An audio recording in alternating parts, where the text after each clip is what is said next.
gudoomiyaha xisbiga mucaaradka Cuud Injineer Faysal Cali Xuseen ayaa sheegay in ay soo dhaweynayaan kulan ay u balansan yihiin hogaamiyaasha axsaabta mucaaradka iyo madaxweynaha Soomaaliland waxaana uu rajo ka muujiyay in ay ka soo bixi doonto natiijo wanaagsan oo lagaga gudbi doono isbariwaaga dhinaca siyaasadda ee xukuumadda iyo mucaaradka u dhaxeeya. waxaan idin sheegayaa inaan habeen dambe insha Allah taala madaxweynuhu gogol noo dhigay saddexdii xusbi iyo niman odayaal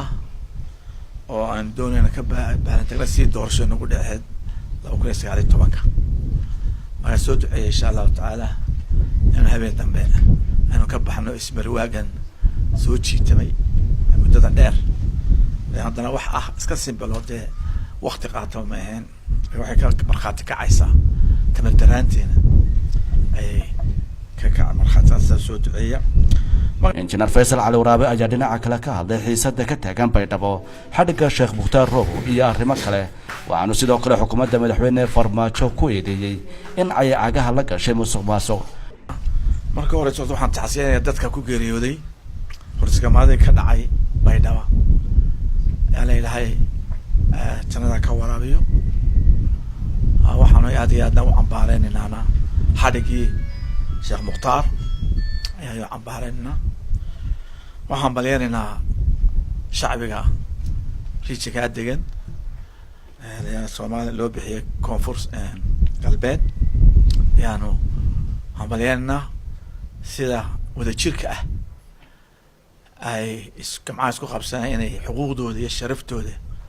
iyo cirdigooda ilaaliyaan waxaanu hambaleenaynaa odayaasha dhaqanka ayaguna hadlay ayaan hambaleenaynaa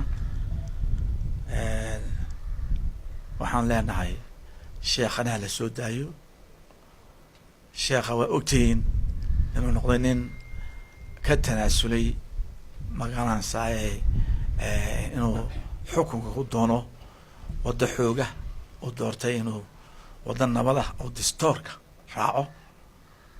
ummadana haweystay inuu ka qayb galo hoggaanka regionka ka qayb galo dad badanna uu kasbaday oo maanta magaalada Baydhabo gidaarka sababta suursiis ku taalo marka lama arag adduunka laguma arag anaan ku rabin in la yiraahdo madaxweynaha maamulka Muqdisho inuu yiraahdo I don't care dadka xaqiiqada aanu laakiin kuma rabo wax meesha qabta ma waxaan leenahay xorriyada la soo daayo shaqo ka qayb galo doorashada u darsan musuqmaasuqa ka socdo maanta Muqdisho hore uma soo marin oo ogtiin 42 milyan oo dollar oo Sacuudigu soo dhiibay in meel malay ana accountable waxayna soo maray ma waxaan taa ka daran cambaareen waxa weeye Amazon oo iyaduna wixii loo doortay ee loo keenay ka tagtay meesha oo faragelisay siyaasadda gudaha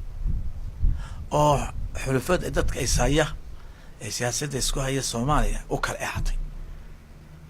oo Farmaajo soo qabatay Sheekh Mukhtaar waxaan leenahay horan waanu sheegnay arrinta Soomaaliya waa arrin Soomaali u taala waxaan leenahay ciidamada shisheeyaha laga saaro dhulkaas. dhinaca kale waxa uu rajo xuba ka muujiyay xiriirka cusub ee u bilowday Soomaaliya iyo wadamada Eritrea iyo Ethiopia soo qabsanana Eritrea keentid Ethiopia keentid wax ka baxsan inta adduunka ogolaaday waxay noqonaysaa Soomaaliya oo dhan bas raacaysa adduun ma joogsi ninkii waxa keenana ma joogiyo in waddankan la qabsado dhulka Soomaaliya la qabsado ogolaan maayo waxaan leenahay alaga dayac jugleynta oo aad iyo aad u taageerana gudoomiyaha baarlamaanka Soomaaliya kiisinaba sameeyay iyaga saaray markii hore isaga saaray wasiirnimadii ka keenay oo yiri sharax markaa in sharaftiisa lagu ciyaaro ilaa ku leh waxaan doonaan sameeyo taa u diiday najcadan cunaye Saab TV Hargeysa.